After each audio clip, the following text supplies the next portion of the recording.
Welcome, Riding with Fife here. Newton's third law. I kind of like Newton's third law.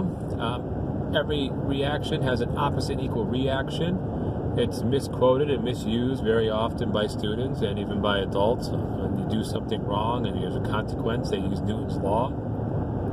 It's not really what he was implying there. That is also true. Every action has a reaction.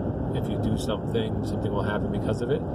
But what Newton was talking about was his other laws of motion, and how when you move your foot in one direction on the blacktop, you actually push backwards on the blacktop so that it pushes forward on you in order for you to walk. If you run into a wall, yeah, you hit the wall, but technically the wall hit you with an equal amount of force back. The reason you bounce and move is because the wall has more inertia, much more mass. It's attached to the rest of the building.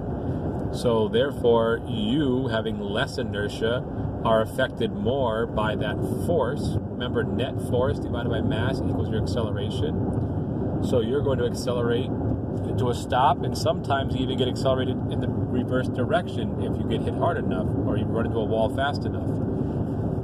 When you jump on a skateboard, people don't realize this, but in order to go up, you push down on the back of the skateboard.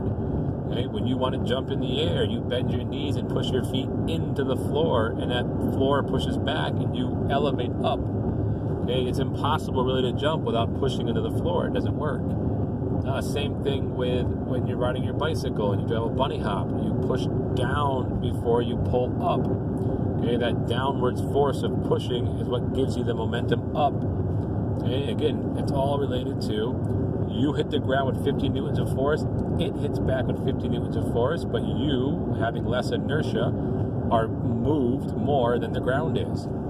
I remember a drill instructor used to tell us that when we were doing something wrong, to push the ground down, and that meant to do push-ups. We had to get down, and we were pushing towards the ground, and then that made our bodies go up.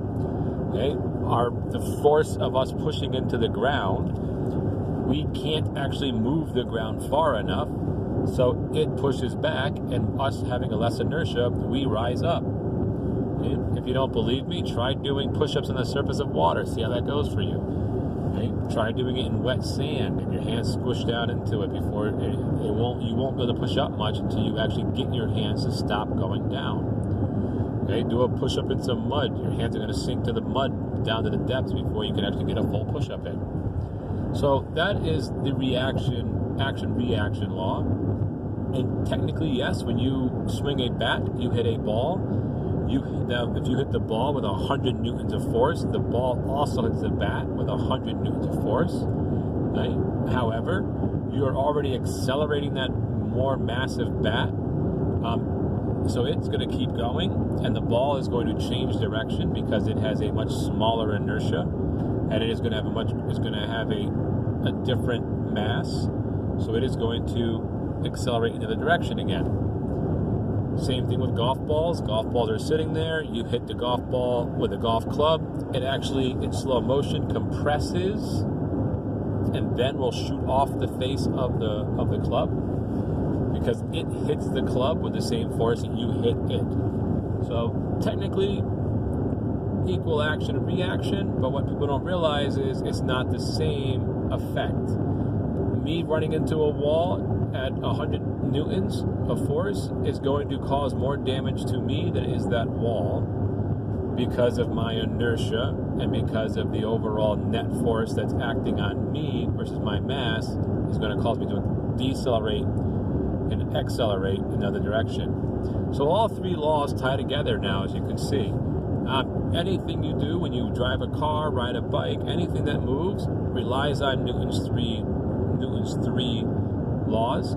This is why I have a problem with ghosts in movies. I don't know how ghosts would ever get around because they have no way of pushing off to get the opposite and equal reaction push in the direction they're traveling. So if you can give me a good answer to how ghosts can actually get around, I'd love to hear it.